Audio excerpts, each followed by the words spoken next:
शिंदे सेनेचा सागर बेग याच्यावर गंभीर गुन्हे, 0 FIR नंतर मोठी कारवाई, शस्त्राचा धाक आणि महिलेवर अत्याचार. तर बेग टोळीच्या दहशतीला पोलिसांचा चाप. आता कुठे गेले बुलडोजर? स्थानिक नेत्यांच्या भगव्या मोर्चावर हिंदू बांधवांचा संतप्त सवाल. बघा सविस्तर न्यूज NMP.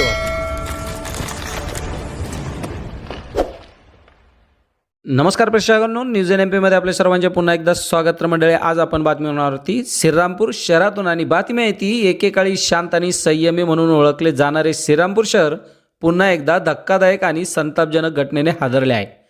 शिंदे गटातील स्थानिक नेते सागर बेग सह सोन्या बेग आणि मुख्य आरोपी बाळू साळवे याच्या विरोधात लैंगिक अत्याचार, शस्त्राचा धाक दाखवून धमकावणे आणि आर्म ॲक्ट अंतर्गत गंभीर स्वरूपाचे गुन्हे दाखल झाले आहेत.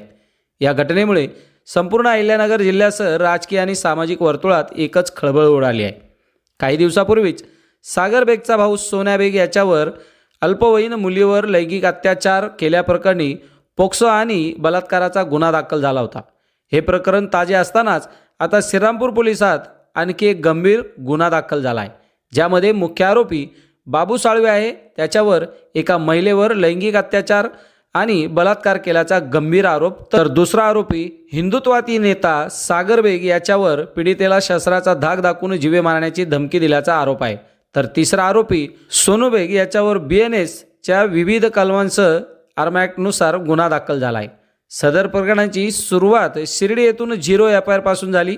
तपासाचे गांभीर्य लक्षात घेऊन प्रकरण पुढील कायदेशीर कारवाईसाठी श्रीरामपूर शहर पोलीस ठाण्याकडे वर्ग करण्यात आले. मात्र आरोपीची राजकीय पार्श्वभूमी कोणतीही असली तरी कायद्यापुढे सर्व समान आहेत, असा स्पष्ट संदेश पोलीस प्रशासनाने दिला आहे. गेल्या अनेक वर्षापासून श्रीरामपूर परिसरात बेग टोळीची मोठी दहशत होती. हप्ते वसुली, अवैध धंदे आणि आया बहिणींचे लैंगिक शोषण करणाऱ्या या टोळीवर तब्बल 26 गुन्हे दाखल असल्याची माहिती समोर येत आहे.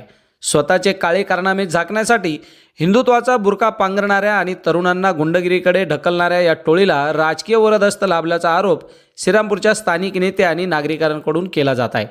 मात्र या कारवाईमुळे संविधानापेक्षा आणि कायद्यापेक्षा श्रेष्ठ कोणीही नाही हे पुन्हा एकदा सिद्ध झाले आहे. तर दुसरीकडे चौकाचौकात आणि सोशल मीडियाच्या माध्यमातून हिंदुत्वादी नेत्याच्या भूमिकेवर तीव्र संताप व्यक्त केला जात आहे. या घटनेनंतर श्रीरामपूरच्या नागरिकांमध्ये, विशेषतः हिंदू बांधवांमध्ये अत्यंत तीव्र संतापाची लाट उसळली आहे. सामाजिक माध्यमातून नेत्यांना थेट सवाल विचारले जात आहे. गुन्हेगार कोणत्याही पक्षाचा किंवा जातीचा असो, त्याला शिक्षा झालीच पाहिजे. इतर वेळेस भगवे मोर्चे काढणारे, बुलडोजरच्या गप्पा मारणारे आणि हिंदुत्वाचा अजेंडा चालवणारे नेते आता गप्प का? गोपीचंद पडवळकर, नितेश राणे, संग्राम जगताप, अंकुश लांडगे, संग्राम भंडारे यांसारखे नेते आता या पीडित हिंदू बहिणींसाठी रस्त्यावर उतरून भगवा मोर्चा कधी काढणार, असा थेट सवाल नागरिक विचारत आहे.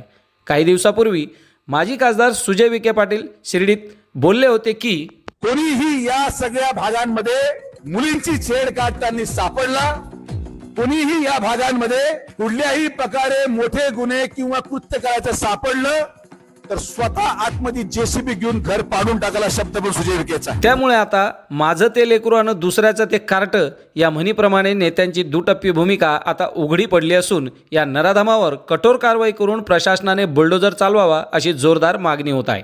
प्रेक्षकांनो, एकूणच काय तर कित्येक गुन्हे रेकॉर्डवर असलेला व्यक्ती जर तरुण पिढीचा आदर्श बनत असेल तर समाजाचे भविष्य अंधकारमय आहे. पोलीस प्रशासनाने या बेग टोळीचा पूर्णपणे पाठपुरावा करून सर्व आरोपींना गजाआड करावे अशी मागणी संतप्त श्रीरामपूरकर नागरिक करत आहे. Bureau report, news NMP, Sangamner.